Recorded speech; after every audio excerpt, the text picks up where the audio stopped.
Good morning, everybody, and welcome to Living Astrology with Janet Hickox.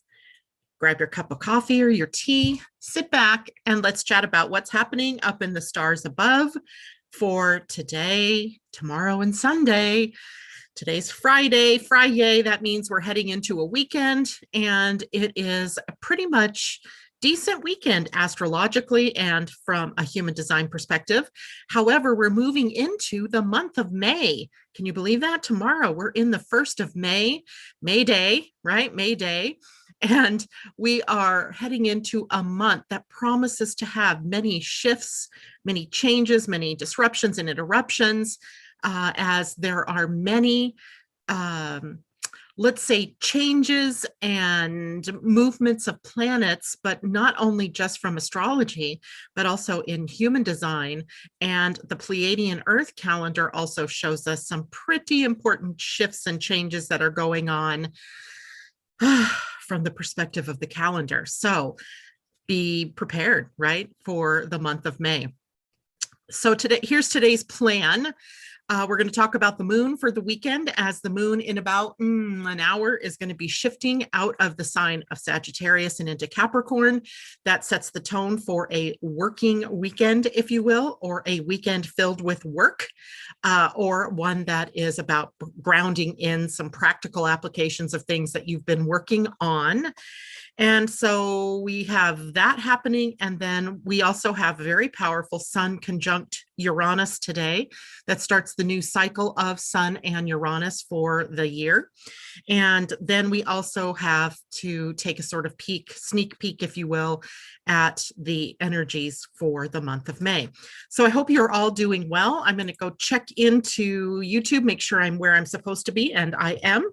It's always nice when the plan comes together, right? So good morning to Asa and Nini, Pauline. It's great to see you all out there so far this morning, and I'm sure others will be joining us as we go along. So check in with us, right? In the chat, tell us how things are going in your life. What are you looking forward to?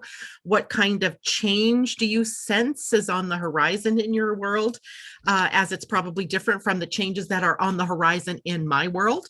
And let's just share, right? Let's just share and see what's happening as we go around the sun, as the sun goes around the earth, or as the earth goes around the sun. Woo, backwards.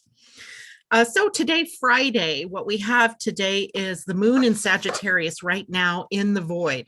So we're kind of wandering, right? There's a little bit of a wanderingness to the energy at the moment, as the moon hasn't made any new contacts and is sort of in that waffling phase until 9:16 a.m. Pacific time. So that'll be noon 16 for those of you on the East Coast, and further east, it will be more like late afternoon when the moon actually moves into the sign of Capricorn. And Capricorn is a sign that is taking us into the energy of work. It's ruled by Saturn. So for the weekend, we have a very deep connection to the planet Saturn. Saturn is ruling, if you will, the weekend. And what is that going to mean for all of us? And the moon will be in Capricorn until 12:31 p.m. West Coast time on Sunday, when it makes the change to Aquarius energy. So for those of you on the East Coast, literally most of the day of Sunday, at least until 3:31, is going to be with the moon in Capricorn, not shifting to Aquarius until much later in the day. So this might be a great weekend to get some things done, right? Do you have that checklist, right? And how many things are still left on that checklist? Like I've been waffling on getting things done in my garden. Like the weather's been decent and it's not been terribly cold. It hasn't been terribly rainy even, although today the rain is back. So why am I not yet ready to go outside and do the work that needs to be done to make the garden look pretty? I don't know.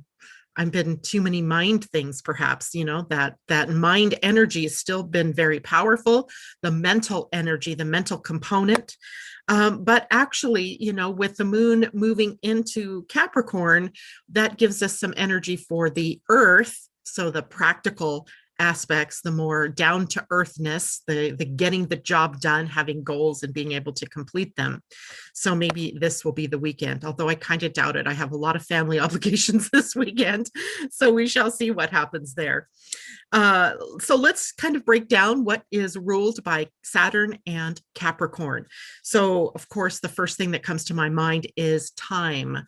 Capricorn Saturn is time oriented, and the time here is about typically the time when things come into maturity, right? The blossoming time or the maturing time. And in time here, it's setting up the foundation for the future. Once Saturn moves into Aquarius, or the moon in this case, this weekend will move into Aquarius, as Saturn's already there, the time becomes the future.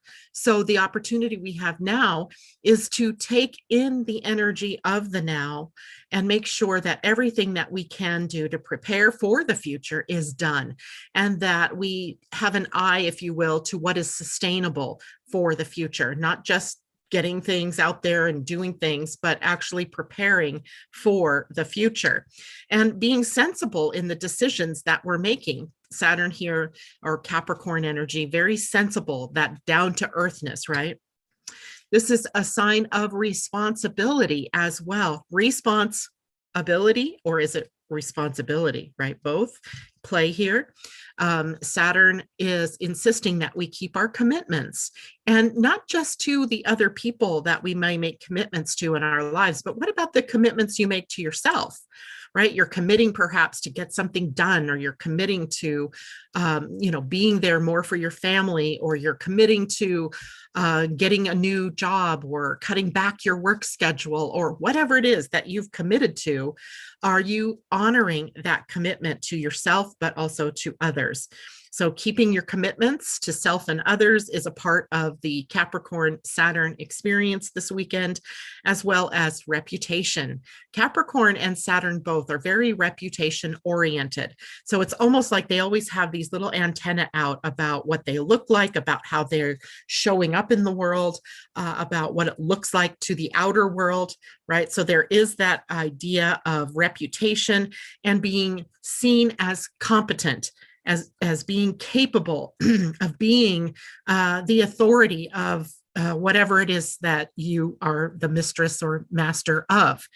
And as well, structures and forms. Saturn really is a sign that that loves structure and form. He sees to it that there's the ability to create sustainability, right? So sustainability and responsibility are linked here with the moon moving through Capricorn and being in Saturn's territory. We're looking for the solid, the foundation, right? That is not just solid for this moment, but is going to stand the test of time by being sustainable, by being strong, right? There's also goals and ambitions here in Capricorn. As Capricorn energy for the weekend, maybe we can define our goals more. I was having a chat this week with a company called Salesforce. I was looking at their email management program and their social media programs. And one of the first things that I realized as I was chatting with them is that I really had no strategy or goal for social media or for email contact with people. I more or less just fly by the seat of my pants. I think of something I want to say, so I send it out. Or I have Asa diligently working in the background on graphics, which she does so beautifully. But is there a coherent message? Is there a goal here or a strategy through which that I'm communicating information to people? So that was already coming up in my mind as I was looking at this idea of defining goals. So defining the goals, your ambitions, what gets you going? What's your why? I think that's another good question. What is the why? Why are you doing what you're doing? And as you're thinking about the why you're doing what you're doing, what is the next logical step in expressing that why to the world or to yourself? And this doesn't have to be just about what you're doing, right? We do seem to focus a lot on the active or activity part of who we are. But what about the defining of who you are, right? Knowing yourself. That's huge as well. And, today might be a really good day to really tap into that with the sun conjunct Uranus. We have maybe an in with something that might interrupt the old cycle, right? That might put us on the pathway to something more appropriate for who we are or for who we want to be. So that's just an aha that was just coming in at that moment for all of you. But there is something to be said about, Capricorn's tendency to get stuck, or Saturn's tendency to get stuck in the old, or to get stuck in an old pattern, to be so comfortable in the way that things are working that there's no room or no will maybe to even make change. And that's not going to fly here for very long, as May is in the month itself, starting with today. So April 30th here today with the sun in a conjunction to Uranus is this opportunity for us to rethink everything, re-strategize everything, give your life or your beingness a once over, right? Look at it. Is it what you really wanted? Is it in alignment with your heart? That is the opportunity that we have for this weekend, looking at the nuts and bolts, and are they rusted and in need of replacement? Is there something new that you need to add to it to make it more palatable or more strong and to endure? So there may be hard work involved with this. Sometimes, we can't help it. Sometimes we actually have to break everything down to rebuild it.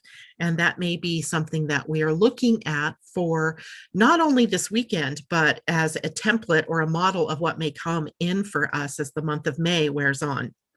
Success is also a part of the Capricorn Saturn experience. Believe it or not, Saturn isn't all bad. And Capricorn is one of the signs that reaches for success, right? They're reaching for success. Why are they climbing that corporate ladder? They're looking for success. They're looking for a way to channel their ambition and find the way to reach their goals. And that's something that is laudable. There's nothing wrong in reaching for your goals, right? The only bad thing that can come up around this is for people who become ruthless in their drive to reach their goals and step all over other people in their rise to fame or their rise to prominence. So that's more of the shadow energy here, but there's absolutely nothing wrong with reaching for the stars. And when you do that in the right way for you, whether it's about what you want to do or who you want to be, Saturn recognizes you. Right? There's recognition, there's reward, there's success in being able to stand the test of time, to do the due diligence or the work that's required, and to make sure that it's your actual authority that you're expressing, your authenticity that you're expressing, and not someone else's, right? Or someone else's idea of what they think you should do or who you should be.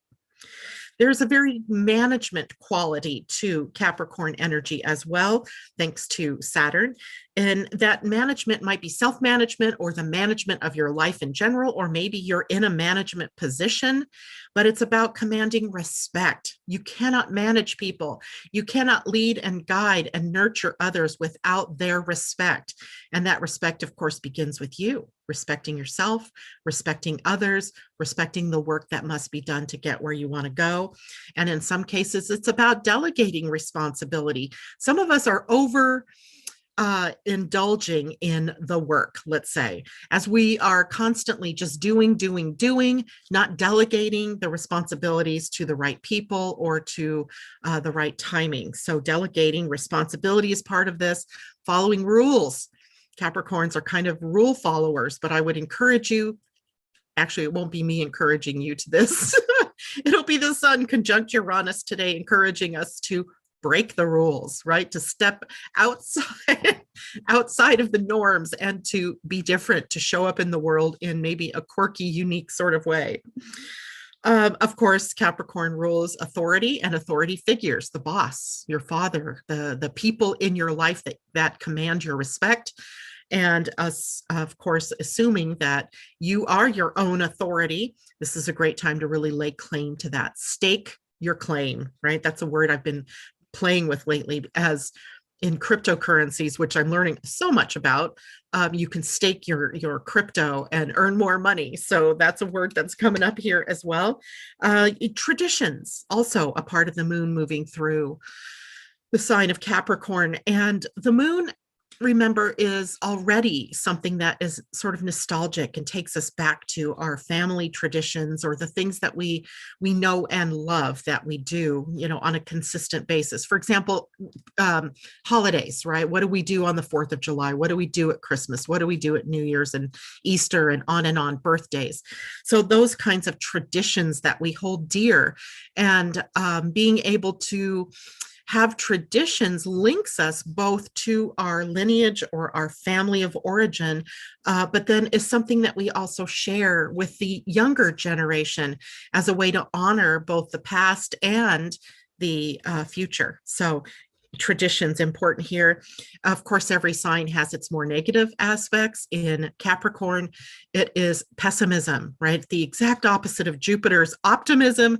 Here we might have Saturn's pessimism. We may be too stern. We may be joyless. Just because we're in a sign of more serious action or seriousness, we don't have to be joyless, right? We don't have to be so taciturn and stern. We can be more free, and we can be flexible, as inflexibility is one of the issues that Capricorns may have, and as well a fear of the new. We hold on so tightly to the past that our traditions become entrenched, and we can't see how they may be upgraded to be more appealing to the energies of the now and set us up for the future. So don't be afraid of the new. Don't be suspicious of the new. Be open to the new, but also trying to ground in the best of the traditions, the best of the past, as we journey forward at this time. In the body, the sign of Capricorn, but is ruled by, of course, Saturn. So we have a connection to the bones, the joints in your body, your teeth, your knees, your skin. These are all the things that Saturn and Capricorn rule in the body, as well as arthritis and rheumatisms, the conditions of disease, let's say, in the joints. And the gallbladder is also something that Saturn rules. As well, Capricorn has a condition, a relationship to that particular condition of the gallbladder. So Saturn rules some of the more important things in the body, and this weekend those things are actually up in our faces. So I'm going to go check in, see how everybody's doing, because I'm sure there's more people there now. Good morning to Christine and Debbie Tippett-Tumiel and Corey and Kathleen Mallory. Debbie Tippett-Tumiel says, great day for the Pats getting Mac Jones as quarterbacks. Ooh, they dumped Cam, huh? Jennifer Peachy, happy Friday. Corey, I'm traveling on an airplane tomorrow for the first time since COVID, and I'm nervous, but have to get back out there again sometime. Absolutely. J-Lo, hello to you, sweetie. She says, I just came in and funny sounds like organizing. I woke up at 8:45 saying, I'm going to fix my messy table. Absolutely. Capricorn is a fellow to Virgo, a fellow earth sign. So yes, of course, there's organizing and making things right, putting them in order, all of that. Augustina, good morning. Stephanie Worth, hello to you. Asa says, wait. I moved too far. Kathleen Mallory, planting energy in earth sign Capricorn. Asa, it will be at 9:15 Pacific time. Yeah, it's in the void right now. Right now we're in the wandering. We're in the space between the adventure, freedom, loving Sagittarius and Capricorn. I'm only speaking about Capricorn because we have literally just about less than an hour left before we get into Capricorn energy. Augustina, good morning to you. And Erica Dorsey, nice to see you. My Capricorn moon and Mars feels always stuck in old patterns. Now, there's something to be said here about the old, or the traditional, let's call it, right? Your Capricorn moon and your Mars in Capricorn are really anchoring in maybe the best parts of the past. And that doesn't mean that you need to get stuck there. It means that you're going to be a bridge, right? You're going to build that bridge to the new. And that bridge to the new begins with a solid foundation, right? You can't build a bridge across a river or across a bay unless you have absolute stanchions that are grounded, that have the foundation that's, driven deep into rock or cement so that it can hold the weight, right? So Capricorn moon, Capricorn Mars, you are having a strong foundation so that you can be the bridge or help build the bridge to the new or to the future. So there you have that. Pauline Solia, my Capricorn moon and Saturn and Sag, so balance for the time indeed. And Erica says, I feel seen. LOL. I love that. Amanda J, hello to you. And Kathleen Mallory says, I was at the dentist yesterday, ruling teeth indeed. J-Lo, pretty crazy as the winds have been picking up in New York and we have been getting alerts. Wonder VOC could be making it windy. Debbie TT says, no, they still have Cam too. Oh, so what are they going to do with Cam, right? Are they going to have a battle of who's going to be the quarterback? What are the degrees? The degrees of what, J-Lo? Because what we're talking about is the moon's moving through Capricorn. So for the whole of the weekend, the moon will be moving through the sign of Capricorn up until Sunday afternoon, 12:30, 1 o'clock my time. That makes it 3:30. It was 3:31, I believe, your time in New York. So if there's something else you're thinking about, let me know. So one thing to take note of in all of this is that means the moon is sitting very close right now to the galactic center and has been, right, for the last several hours. And the galactic center is the source of evolutionary impulses or the evolutionary intent that we're here to make, kind of sets the stage for, I think, what is a big turning point right now. And there are a lot of signposts along the way that are pointing to this change or to this turning point. One, of course, is right now today, the sun in a conjunction to Uranus. And we're going to go a little bit deeper into that here in just a moment. But we're also turning right now from the month of April, where we already were seeing some, jostling around, some high energy being sown in the energetic fields. And then we're transitioning into May. And May is a highly energetic month. And I'm going to try to do a quick rundown today of some of the major points in May. And because of the strength of what happens in the month of May, I'm going to be offering something to all of you that usually only the members get in the membership, and that is the monthly transit ebook that will tell you all of the different transits day by day, from astrology to human design, and also to the important phases that we'll be going through in the Pleiadian-Earth calendar. So I am in the finishing of that project right now, and we'll be ready to publish that likely sometime this weekend. So I will make sure that everybody has the ability to download that to give you sort of something to look at as we're going through these very high energies of the month of May. And that'll be something that, maybe you'll like that, right? Maybe that will be something that you really enjoy. And I'll want your feedback on that, of course, but it'll give you sort of a daily update of what is going on. And I want to remind everybody right now, before I launch into the sun conjunct Uranus, is that there's a lot of energy right now in Taurus. The sun is in Taurus, Uranus is in Taurus. So the sun conjunct Uranus is happening in the same place where Venus, the black moon Lilith, and Mercury are also sitting. So we have a lot of energy, a stellium of energy packed into one sign in your chart. So if you know where Taurus sits in your chart, then you know where you have a lot of focus right now on your life, or one area of your life, let's say, that's highlighted. Now, it can't be just the one area, though. The one area is being focused on Taurus. So you may be focused on, where is it that you've been too stuck? Where are you too planted, let's say, where you might need to stir things up? The other focus is, am I living out my true values, right? Am I walking my talk and talking my walk? Or am I saying one thing and doing something completely different? And if that's the case, you have this grand opportunity to realign yourself in the right direction. And as well, in Taurus energy, it has a financial aspect. So right now we see that it seems like we're still in this bull market, if you will, where there's still growth occurring. But this is maybe a turning point there as well, entering in maybe some volatility to the markets that we have to be aware of.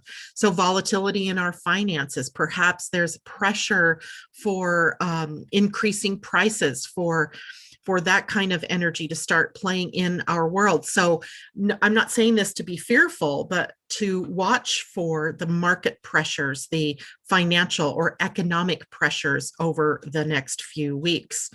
And we did get good economic news. So that was kind of surprising too. The first quarter grew more than the United States expected. The expectation was that's a good thing. So we then have to watch, other aspects of our economy. And the I here is to sustainability. I don't know how else to say it. Being sustainable, right? Being in for the long haul and knowing that these changes and disruptions that may occur are about redefining who we are, redefining the financials, redefining our values. And sometimes that is a high energy sort of process. It doesn't happen easily. And usually after a lot of growth in a market, we have inflation. And that's kind of the indicator that I'm seeing, is that maybe we're starting down the road to inflation. So just watching and waiting, seeing what, using your own intuition and your own wisdom about the markets and about your finances, but making sure that you don't go into fear around those things as well.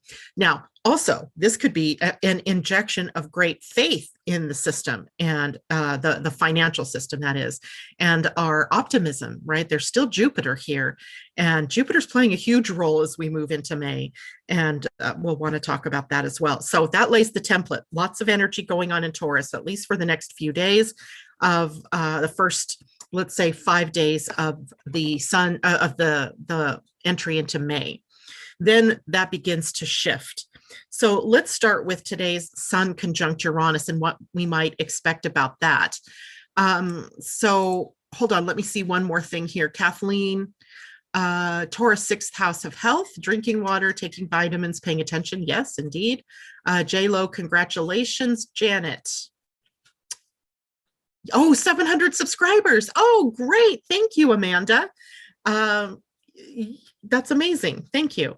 And then, of course, all of you, that prompts me to say, as J-Lo said, please take a moment to hit the thumbs up button if you're liking the video. Share the video with your friends. And if you have not yet done so, please subscribe. That is helping us to be heard and seen out in YouTube land, and then spreads the message about what we talk about in the morning to people who may have not heard of us before. Natasha, good morning. She says, oh yes, life has been crazy. Everyone would learn what Taurus is like if they spend time with over 100 kids on the playground at school. I love it. Kathleen, partners in Taurus is in the 12th house. So bringing up the unseen, right? Being able to bring up the invisible and make it visible. Being able to see the light, if you will. I always think of the 12th house as a light being shined on us, right? It represents, in the wheel of the day, it represents the twilight before dawn. What is that called? The dawn, the darkest before the light. I don't know what the heck to call it, but it is the time where the sun is just about to rise, and it hasn't risen yet. So we're still sort of in that twilight-ish time. But it's the twilight before dawn, not the twilight before sunset or after sunset. So we're bringing it out of the dark, if you will. And there we have it. So let's get into the Sun conjunct Uranus for a bit, because I find this one very interesting.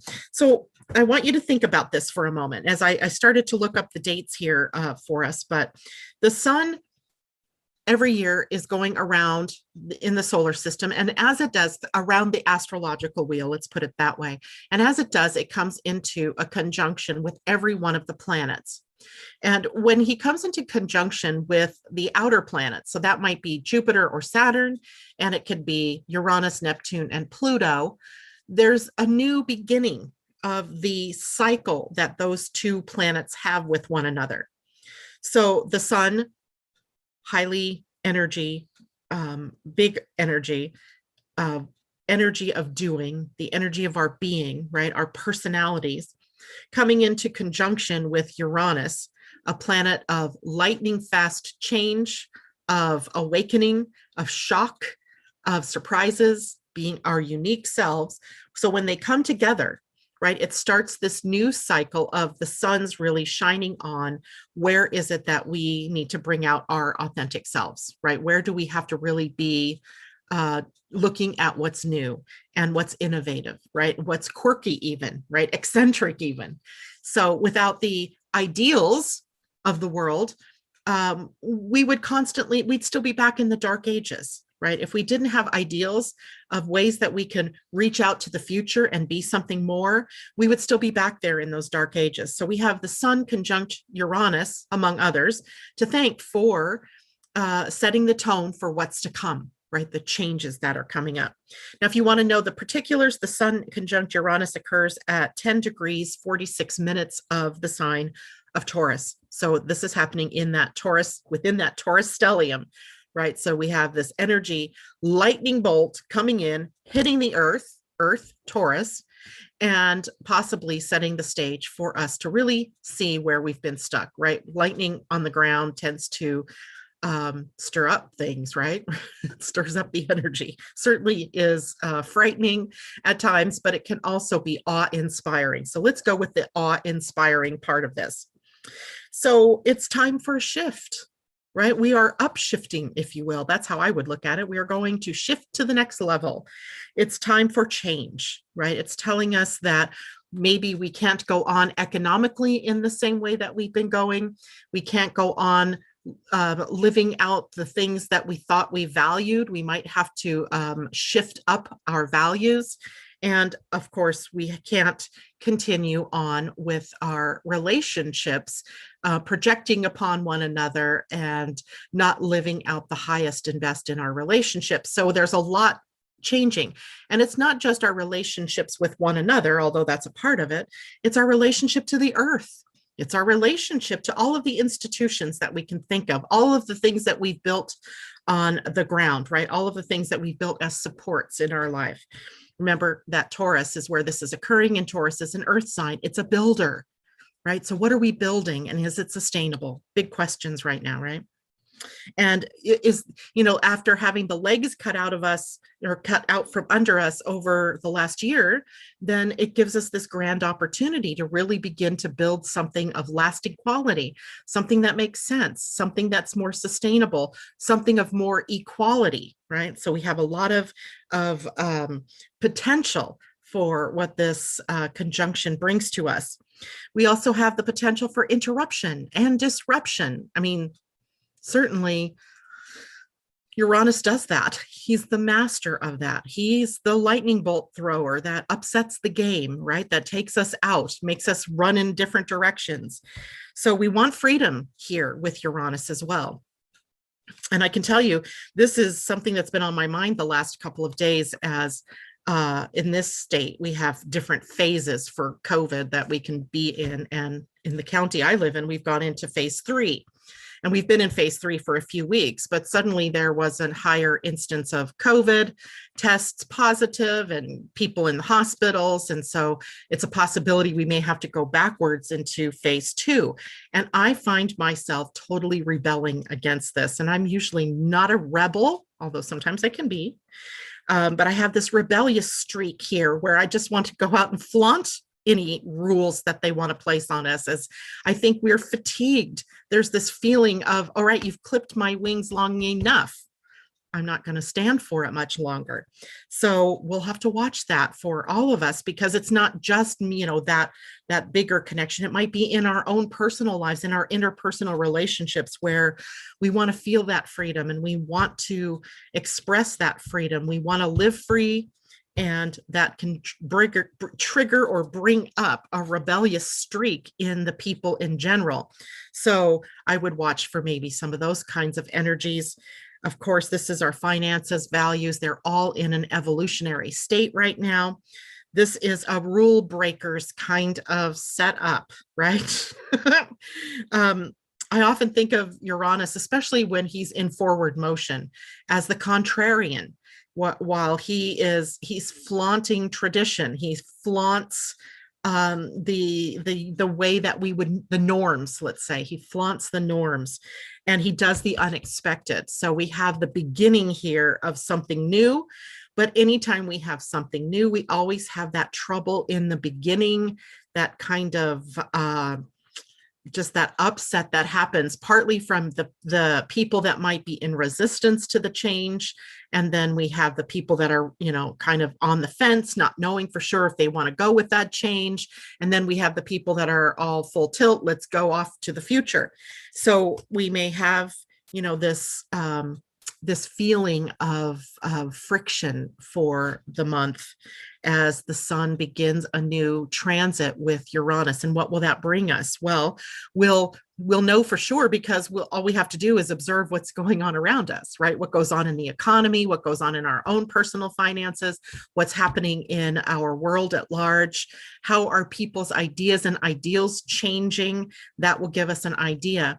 When we get to August, in August, we'll have the first square of the sun to Uranus. Now, the sun in his transits is doing the very same thing that the moon does with the sun, right? The moon comes into new, goes into the first square or the first quarter where we have this crisis of action, goes into the full where it is about revelation or an aha moment, a completion, then goes to the third quarter, which is the crisis of consciousness. Now I have to shift up here, and then to the new phase again. Well, Uranus and the sun do the same thing. So the first square coming in August will be the real test, right? The action, the crisis of action. Did we take the right steps?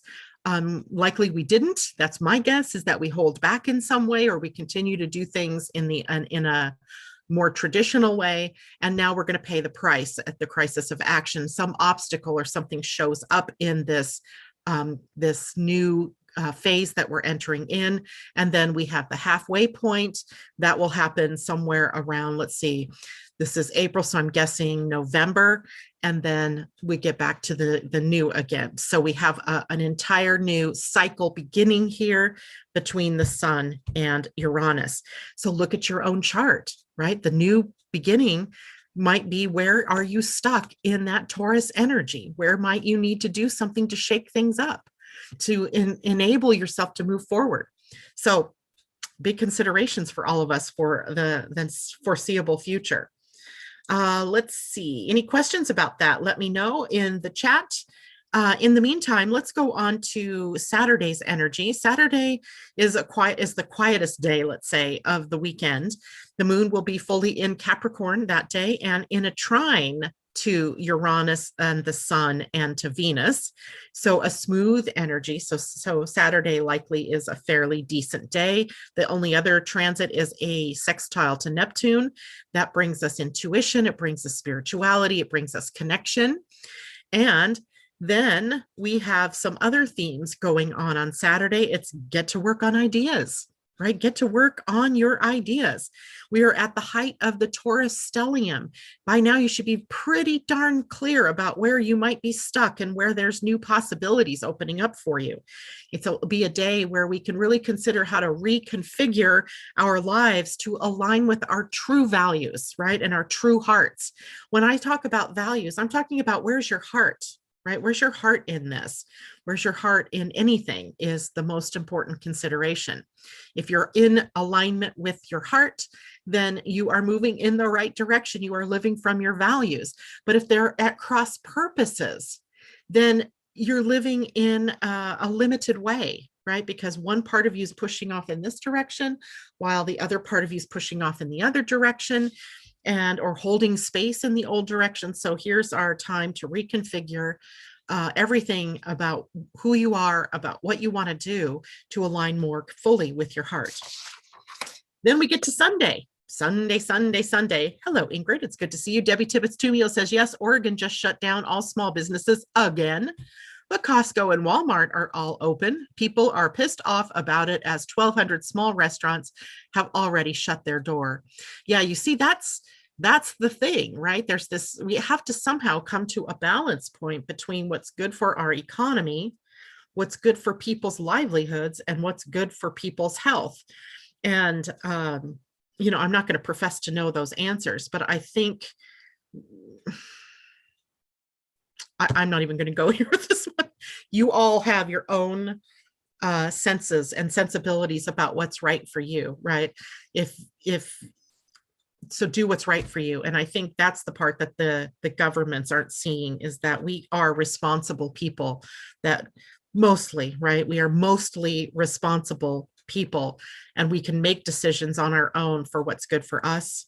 While also, I think we've become mature enough, let's say, that we will also consider other people in that, right? I'm not going to go to a restaurant and, just cough and sneeze and, blow my nose and, make a scene about, what's going on with my health. And I don't think other people do too. We wear our masks, right? We wash our hands. I think we're responsible at this point. I think COVID is going to do what COVID's going to do. It's going to have these waves. It's going to go high. It's going to go low. I don't know that it helps any to have us, be, I don't know, hurting our economy any further. That's just my opinion. My opinion. You didn't ask, but I'm telling. Let's go to Sunday, shall we? So Sunday, the moon is still in Capricorn. It is in a void from 7:38 a.m. my time to 12:31 p.m. And that means the moon is in a sort of wandering phase, right? So maybe it's a great time to finish up complete projects that you might have started on Saturday, to, finish organizing something, to see the fruits of your labors, right? So there's that. And then the moon will move into Aquarius, a much different energy. Aquarius is Uranus's realm, and the sun conjunct Uranus, they're still very close to one another, even on Sunday.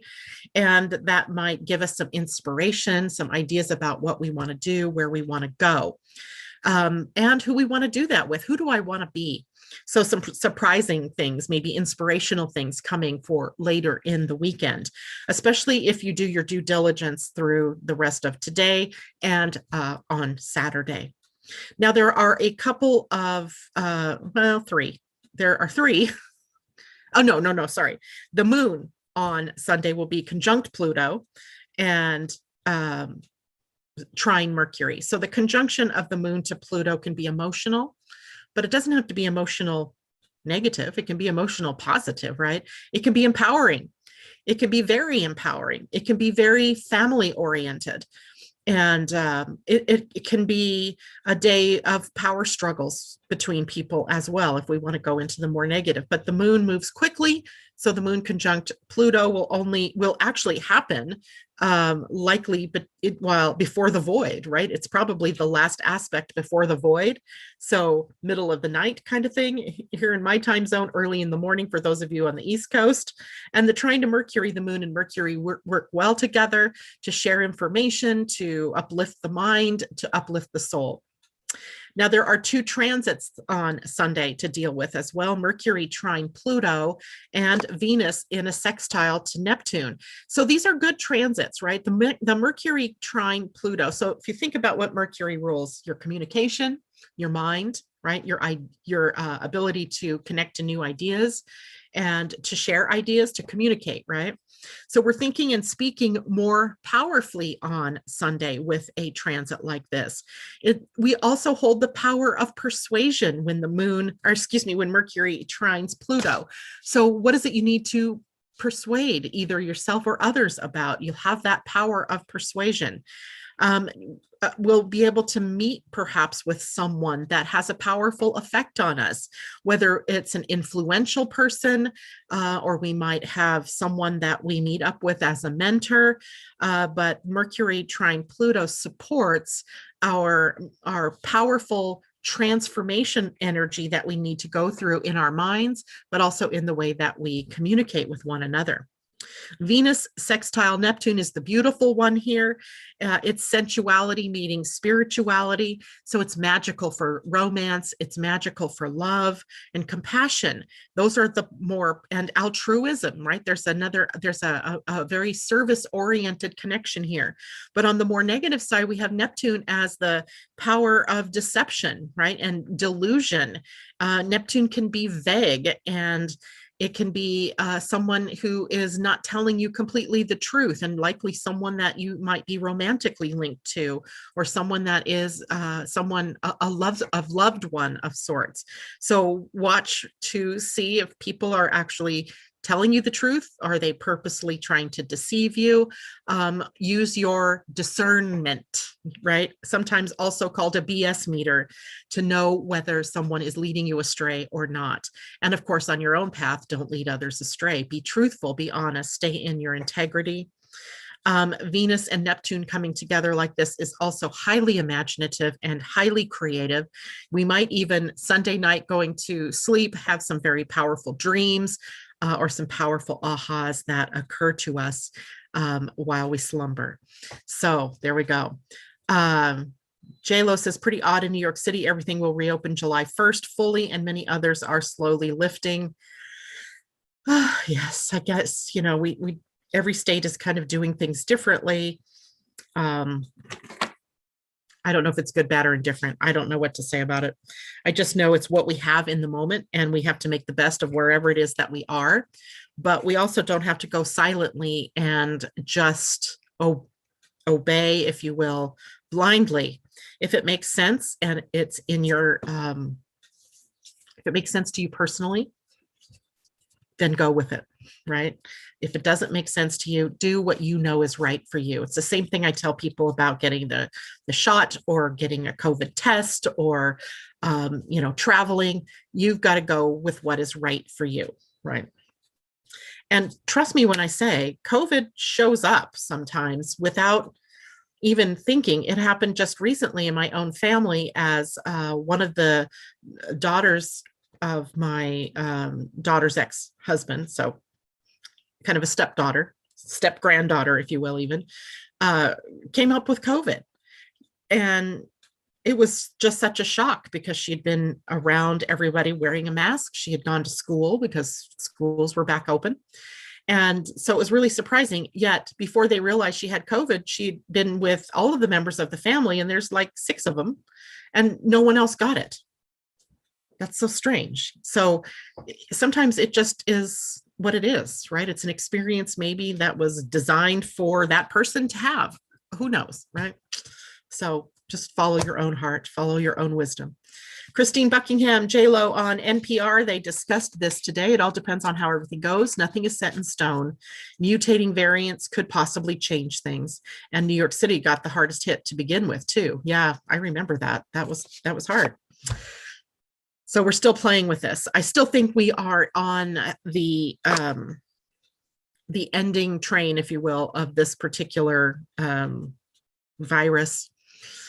And like anything else, you know, we learn to adapt, right? We become very adept at moving through these things. That's why humanity has lived for as many millennia as we have, right? Because our bodies are meant to adapt to changing conditions. And we too, in our lives, are very flexible and adaptable. And it's just when we get into fear, where we stick our feet in the ground and push in like the bull does, right? So just go with the flow, right? It's all we can do at this point. Let's look at May highlights as we're getting close to the end of the hour here today. When we're looking at May, the very first things we're going to see is Mercury and Venus both changing signs, moving out of Taurus, breaking up the stellium, if you will, and moving into Gemini. And that changes up the nature of our love relationships, but it changes up the nature of our communication as well. Gemini is a sign of activity. It's a sign of movement and in motion. It's always moving. It likes to travel.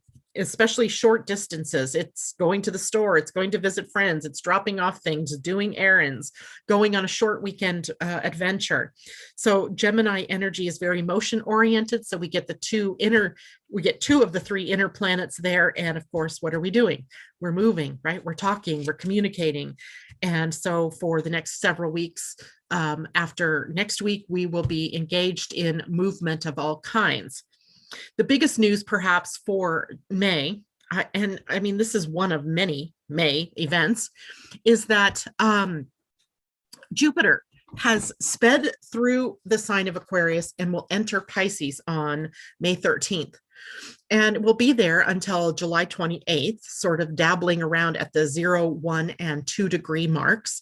So if you could find 0, 1, and 2 degrees of Pisces in your natal chart, you'll have an idea of where Jupiter is touching down. And, you know, Jupiter is a planet that grows and expands, right? That's its purpose, is to grow, is growth, expansion, evolution. So what is interesting, I would say, about this is that Pisces, where Jupiter's moving into, also rules the viruses, bacteria, the lymph system, right? Our immune response. And so it'll be interesting to see how Jupiter putting growth and evolutionary energy into the mix for those next couple of months plays into that virus conversation. You know, Jupiter can grow and magnify. Does it grow and magnify the healing end or the more of the disease end? So we'll just have to wait and see. But there's another point here, and that is that Jupiter in Pisces is highly imaginative and is highly engaged in manifesting ideals into reality. So what are we going to focus on is the question that I want to ask, right? Are you going to focus on the disease? Are you going to focus on healing? Are you going to focus on being free to do what you want to do, you know, opening up everything again? Are we going to focus on the closures? We need to really get clear about what it is that we want, right? How do we want to show up in our world? Now, as well, when Jupiter changes sign, it's shifting it's creating a societal change or a cultural shift. So the time is to shift focus, right? To shift what we're focused on. Remember, Piscean energy has a connection to victimology, right? To victimhood, to victimness. So what we need to shift is out of that victim mode, right? We're shifting out of the victim and into being able to choose who we want to be, where we want to go, choosing freedom. The gate that Jupiter is in when it shifts is the gate of passion, gate 30. And that's a gate where we must align with what it is that really makes our heart sing, right? That might be a job, it might be family oriented, it might be something who we be, right? Just whatever we're passionate about. Very quickly, though, Jupiter will move out of that gate and into the gate 55, which is a gate of freedom, but having faith that everything is happening the way it's meant to happen and will be revealed to us in the right timing. So for the first couple of months of this experience, we are kind of lining up with what it means to be free, searching within us for any vestiges of that fear or victim energy so that we can release ourselves from that in order to move forward. Jupiter is the ruler of Pisces, by the way, in the more traditional astrology, as well as Neptune. So Jupiter and Neptune have a connection here together. And Jupiter tends to become very imaginative and creative in the sign of Pisces, and it is emotional energy. So are we having to become more emotionally intelligent during this period of time? I would say that's part of it. Understanding emotion, right? Feelings. How are we responding to what is the trigger point in our world, in our lives? Is it a reaction, right? Or is it a response? There's sensing and intuiting energy here that will ramp up somewhat. Looking for meaning and looking for healing, right? We're all going to be in that healing phase. Jupiter and Venus at some point here are going to be empowered. They're going to come together in 2022, and that is a path to empowerment. Mercury, when he hits Pisces, he's in detriment here. So we may have some struggles around communicating a new message, communicating our feelings. So it's a really interesting time. And yet we have it for just a very short period of time here, at least in the beginning, May, June, and most of July.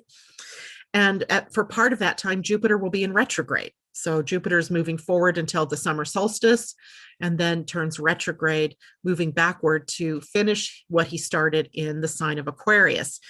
So after July 28th, we'll be back in Aquarian energy with Jupiter coming back to Pisces in December. So we're getting a sort of preview, if you will, the ability to sort of tune in to what might be coming for us in 2022.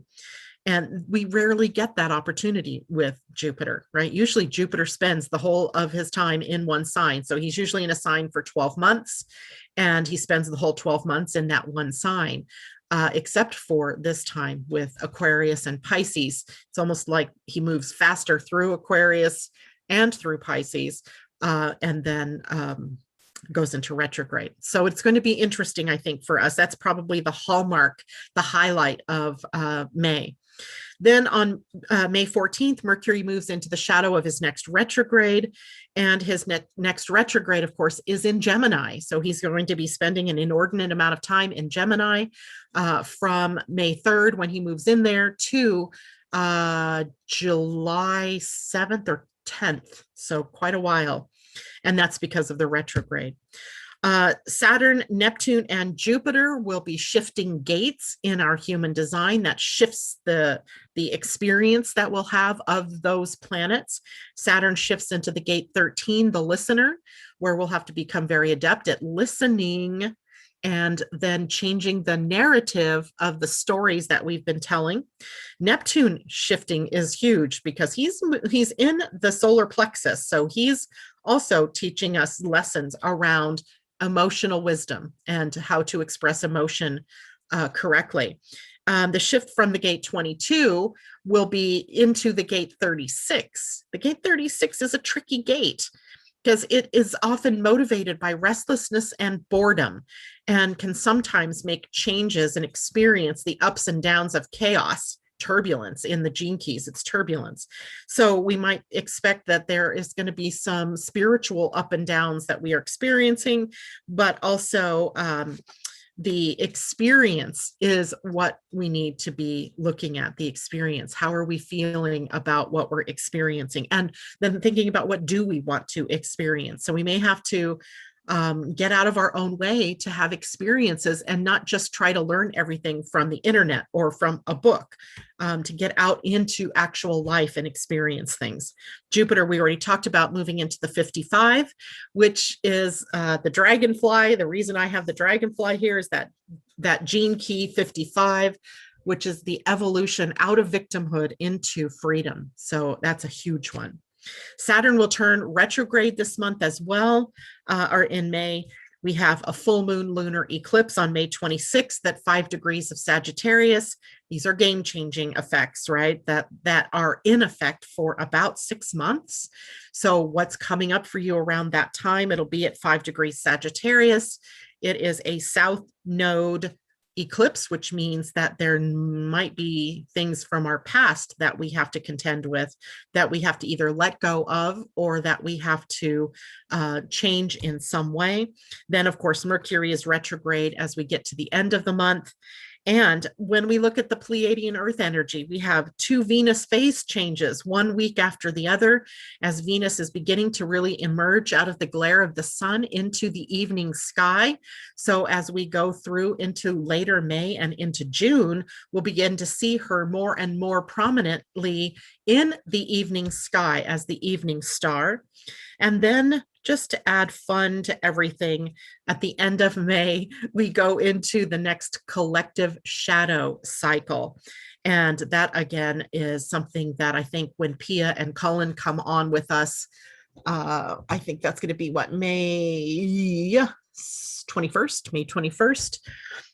she will be able to help clarify some of that. They will be able to help clarify more about that for us. But no, it's a time when our shadows are up in our faces, right? Our collective shadows and also our personal shadows can be triggered at this time as well. So now you know why I think May is going to be such an activated month, activated enough to pull me out into viewer land on Wednesdays, potentially live on Wednesdays during the month of May. If I can't make it live because there are already people scheduled on Wednesdays at the same time frame, I may have to do a recorded broadcast, but I will keep you posted on that. Questions? Let me take a look here. Pauline, J-Lo, I had it in, and my kids only have antibodies, yet never got sick. Yep. Yes, Christine, I love NPR, keeps me up to date. Alexa is a huge help. I love NPR. I think Reuters, NPR, these are news places that draw from everywhere and not just focused on the conservative or on the progressive. So they give us kind of the wider version. Let's see, Kathleen, partner, 2nd degree Saturn in Sag, 7th house. Ooh.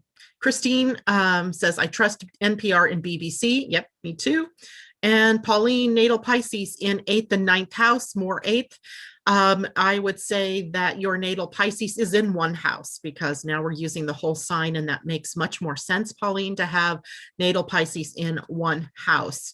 So, and more in the 8th. So I'm going to say that Pisces is likely on your 8th house. So this will be a time of death and rebirth, right? That whole transformation, time to elevate, inspire, and change up what it is that you've been stuck in. J-Lo, time to flush the system out. No more dis-ease. Yes. All right. So, okay. That is it from comments here. Let's see. Let's do one last thing and draw a card. I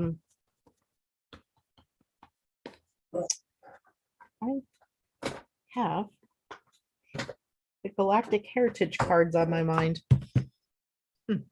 So we're going to draw an animal card, just because I love animals. I love the spirit of animals that will guide us through this weekend. And then we'll pull a Galactic Heritage card, because that just seemed to call to me at that moment. And I think we've had this one on a weekend before, the giraffe spirit. Oh, I got to go back to Zoom here. Hold on one moment. So giraffe spirit, see the big picture. It is card number 29, which is an 11, illumination, right? Illumination, seeing the light, see the bigger picture. So giraffe, what is it that you have as a wisdom you want to share with us here? And then we'll do galactic. Okay. Oracle says, giraffes stretch upward to reach the treetops and look down from a high vantage point. When giraffe spirit appears, it is a sign to observe from a higher view. In all aspects of your life, it's time to stretch your neck out and broaden your view, open your eyes to see what others need or are experiencing, and see the big picture that you fit into. No matter how great your wisdom, knowledge, or experience, you don't want to overlook details and connections that will help you better understand yourself and your circumstances. So stretch yourself, look beyond what catches your attention at eye level, and know that not everything is as obvious as you might like it to be. Spirit will bestow upon you a new perspective that might make all the difference. Ooh, giraffe spirit, our spirit guide for the weekend. Love it, love it. Okay, so I'm feeling a change here. Oh, Lordy God, I have so many decks of cards here. I suddenly got a picture of a Mayan symbol in my head. So rather than going to the Galactic Heritage, we're going to go with the Mayan Oracle, the Galactic Language of Light by Ariel Spilsbury and Michael Briner, or Brenner. I'm not sure how you say that.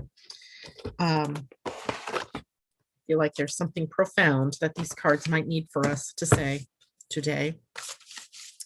So a Mayan oracle. And we get Emish, upside down Emish, but I don't think there's upside down in these cards. So Emish, the cosmic crocodile, the first day sign in the 20 days, and Emish, the beginning, the new beginning, right? Creation, Let's see what Imish says here as a guidance. Imish. I love their language too. I just love the sound of Imish or Ish or Shwen.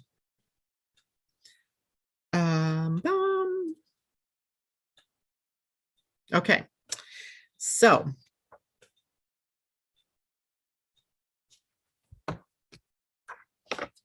Imish. There's always a poem to start with, and it says, deep, dark, unfathomable primal waters. Say that 10 times fast. Deep, dark, unfathomable primal waters, I am. Tenderly do I cradle you in the mystery of becoming.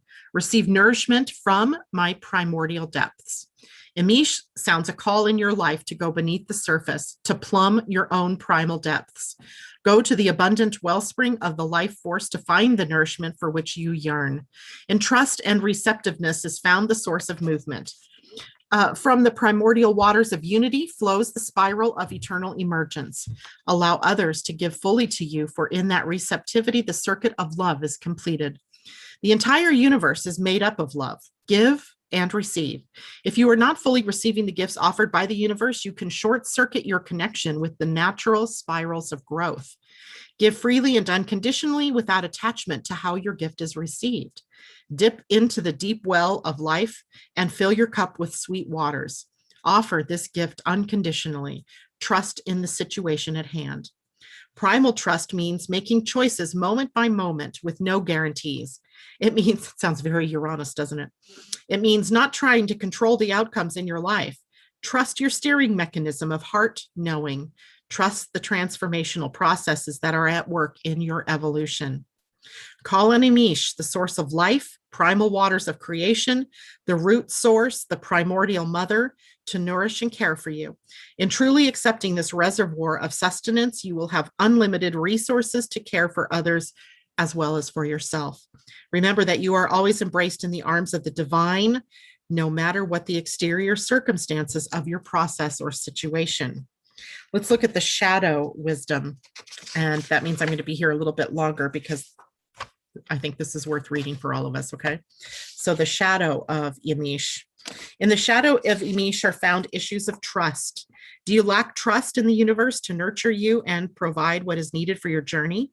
Do you feel unsupported in your life or caught in the struggle created by expectations? Any apparent lack of support actually bears a gift. You are being given a push in the direction of your primary being. Open your connection to the source of life. Trust in the wisdom and abundance of the life force. Trust does not mean acting blindly without awareness or waiting without action. It means moving forward with whatever manifests in your world. Primal trust implies the understanding that there are no mistakes and no victims, only learning, gifts, and growth processes on the way to remembering our wholeness. In the shadow of Imish are also feelings of unworthiness to receive or feelings of discomfort when others give to you. Feelings of unworthiness can stem from many places, but the truth is that you are intrinsically worthy to receive just because you are. Love just is. And because love is neither given nor taken, but rather discovered and allowed, you are a natural part of the circulation of its energy. If you have chosen Imish, you or someone in your life may be overly attached to being a caretaker, a cosmic mama, or a self-sacrificing source of support and nurturance for others. Look at how you may have abandoned your own needs and feelings for others. Don't expect others to intuitively know your feelings. You are responsible for communicating them. Whether you find yourself in the role of giver or the one in need, the shadow of Imish urges you to look at issues of self-love, basic security, self-worth, and the need for outside validation. You're being asked to step into the primal waters of your being to discover the core of your self-acceptance, your intrinsic value, your wholeness. Find the source of your emotions, directly communicate your truth, explore and honestly express your feelings, desires, and dreams. I sense so much of what we've talked about this morning in just that one card, right? Imish. All right, everybody. Take care. Have a fabulous weekend. I will see you Monday morning at 8 o'clock. And happy May, everyone. Bye for now.